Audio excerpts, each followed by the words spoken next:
Can Gen Z and every other generation get along in the workplace? They keep saying we're too lazy. They keep saying we got no loyalty to them. They keep saying we're disrespectful. All these different things when I really think we're just misunderstood and we're genuinely trying to change the dynamic between a worker and a job because jobs have abused workers for so long. With that, let's get into this video and let's see what this John is about.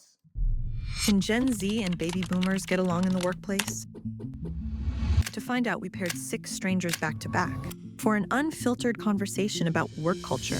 What misconceptions do you think people have about the way your generation works? Talk to me. Well, I think the easy one is Gen Zers can be seen as lazy or not willing to work as hard. And that technology is doing all the work for us, which I don't think is the case. Kind of like a get in, get out mentality of like, I'm just here to get money and I don't care about anything else. I think it's just a little bit of a pushback against like companies that ask for a lot more work for the same amount of pay. I don't feel like Gen Zers are lazy at all. I think they're full of ambition, but it's just in a different way. It's maybe more myopic. I don't know, like myopic mean? What does that mean? not what's good for the company, but what works for me. The boomer generation and older people tended to place more emphasis on work and position and promotions and those kinds of things. I think the work-life balance is a little different now.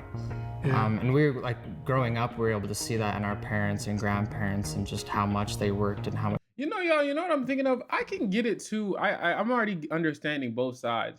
From this old guy's perspective, the older generation, they're looking at it like working is what makes the world go around. So for us Gen Z, regardless of how we feel, they're looking at it like, well, we had to deal with it and we dealt with it for the betterment of y'all so y'all could have phones, so y'all could live a good life, or so y'all could advance as a society. You do it as a whole. We all do things that we don't want to do for the advancement of the society. So they're kind of looking at it like us is everybody else before you had to do it. So why are you the only ones who are acting like you don't want to do it? And it's not to say the other generations didn't want to do it either, but like they're looking at it like this is literally like survival damn near. We're not like doing what's for the betterment of society and we're becoming more self-interest, and that's not really good for the collective whole. So I can see why the older generation doesn't like that. We are so the way we are when it comes towards working and stuff like that. Stress that they were under, and I think a lot of us just don't want the pressure of that. We, as Gen Z, have a fear of being given way too much if we express too much curiosity and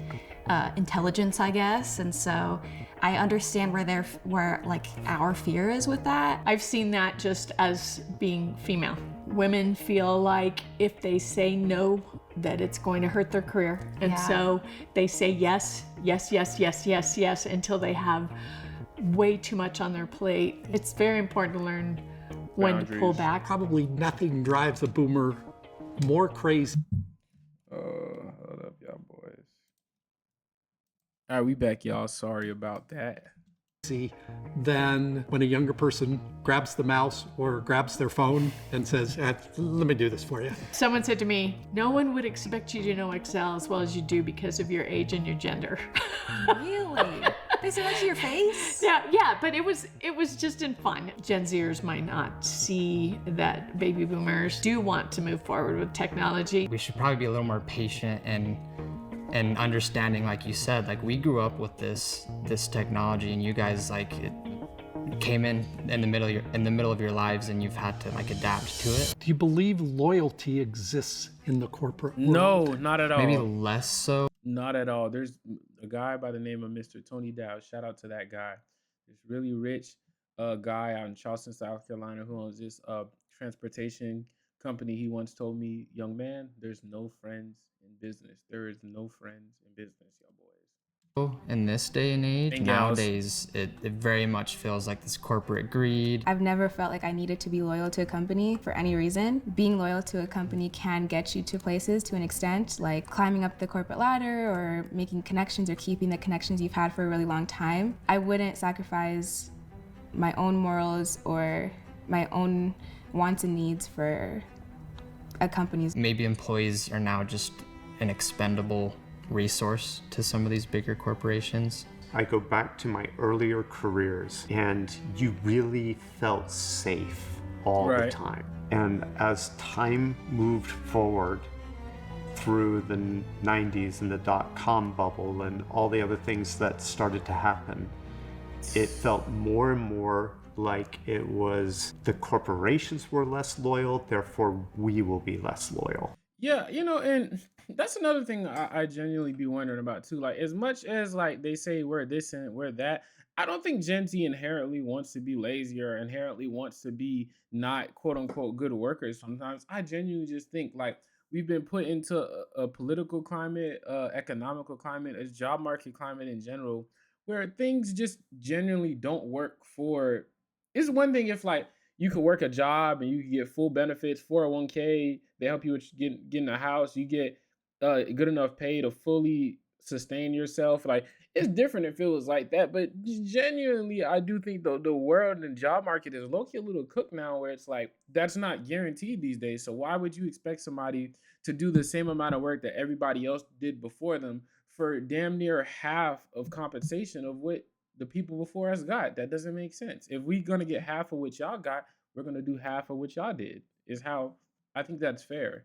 I feel like Gen Z feels that so hard. I've been laid off multiple times and I'd only been at the position 3 months. It's that Gen Z worry of being exploited or cut off with no notice that it's like, I don't want to put my everything into it. I have felt in the past when I've had to give a name and have someone laid off that I've been disloyal to that person. Yeah. It's painful. I think Gen Z looks at layoffs as a lot more of an evil. Why can't that company be loyal to these employees? And I think boomers look at layoffs as we've got a business to run. If That's fair. If we're not solvent, if we don't get our expenses under control, we're not going to be around to allow anybody to have any jobs. Job securities. So yeah, that's smart. That's a great approach, not to just jobs, but just life in general. Don't take things personal. Somebody screws you over and does the most heinous thing. That is not a reflection of who you are or etc. More times than not, everybody's just projecting. So when it comes to businesses, don't take things personal. If they're gonna lay you off, it's not because they hate you or because they want you to not be able to live. It's just they quite literally could care less. They care more about their business or whatever else self-interest. But I think if they're going to make that point too, that we shouldn't take it personal whenever businesses act in self-interest positions, then jobs, employers, etc., should not take it personal whenever we act in self-interest. You see, ladies and gentlemen, this is a give and take. I low-key don't think Gen Z's in the wrong. I do think we're in the wrong partially whenever we be trying to like act like we smarter than we actually are. You know what I'm saying? And we think because we got some phones that we're smarter than, where we're more complex than everybody else. That's not true at all. We're privileged to have that. But they can't be mad at us if they're telling us to not take being laid off and being treated terribly on jobs personal, but they take it personal whenever we become lazy or we don't want to work, or we work for our pay. Essentially, we don't work for the loyalty or betterment of a company, but instead for ourselves. They can't be mad at us if they're going to act self-interested and expect us to just give our complete life force to them. So I'm with Gen Z on this side. A hard and scary thing that a lot of people go through. Your job can now be taken over by AI. There is just no guarantee that your position is safe. I don't think people... I see it. Yeah, I don't know if I fully agree with her on that, because I think if you bring a certain intrinsic type of value that, only you bring, or like only a select few who work at something, like you actually develop a skill, it's hard for a robot to come and take that. But yeah, as far as like a cashier or something like that, that's such an expandable job. But I do also think as a human on earth, you shouldn't have to learn a complete, amazing, great skill to be able to survive and live in this economy. You should be able to be just a average person doing some very chill things and be able to make, decent or good enough money to live, so. Even have the opportunity to be loyal to a company if they even wanted to. Do you think your generation has it easier than mine? No. No, we're the ones that, walked uphill 10 miles in the snow to school. I think as far as a career goes, I think that boomers had it a bit harder than Gen Zs. I think there was more demand on them, on their time. It was so much less flexible. I would argue that the job market is a little bit harder now. You know, like going to college and getting a degree, it doesn't pay off as much as it used to. These entry-level jobs they can't get because they don't have the experience. We went through a recession in We were going through a recession, right? 1980 and 1981, but then we had the Great Recession in '07 and '08, and we were going, uh-oh, everybody's shutting down, there's no jobs, what are we going to do?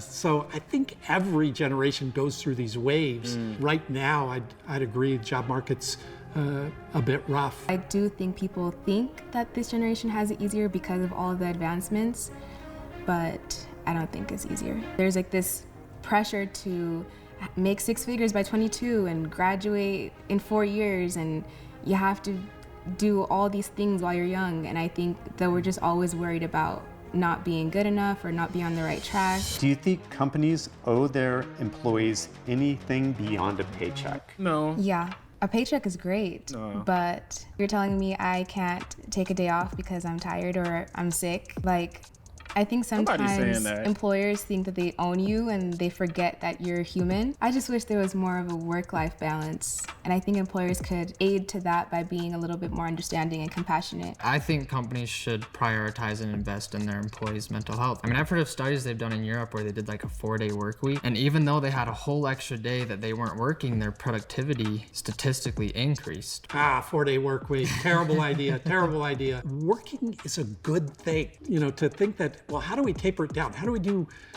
it comes across to me as, how do we do less work? I don't think it's that good for society. If I can work a 4-day work week and get just as much done as I would in a 5-day work week, I would think you're a magician. If you get that done in 4 days, What could you and get done in tell me that 5? you normally would have been 5 days, I'd take that 5th day and I'd say, okay, so now what could you get done? Well, you'd get done more. I don't think it's realistic to think I could do as much in 4 days as I could do in 5 days. Future employers expect you to get a lot of experience from previous jobs, and if they aren't willing to give you those experiences and throw you in the deep end, or at least teach you, mentor you a little bit, then there's not a lot to gain from that experience or that position. Yeah, I would agree. A lot of the people I manage are entry level, and I feel like it's my job to launch them. Yeah.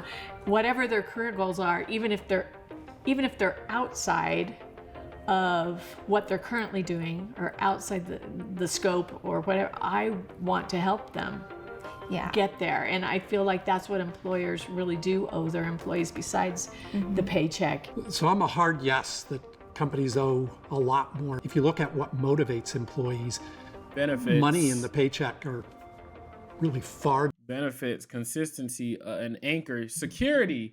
I think it all comes down to security. What does everybody want in relationships? Security.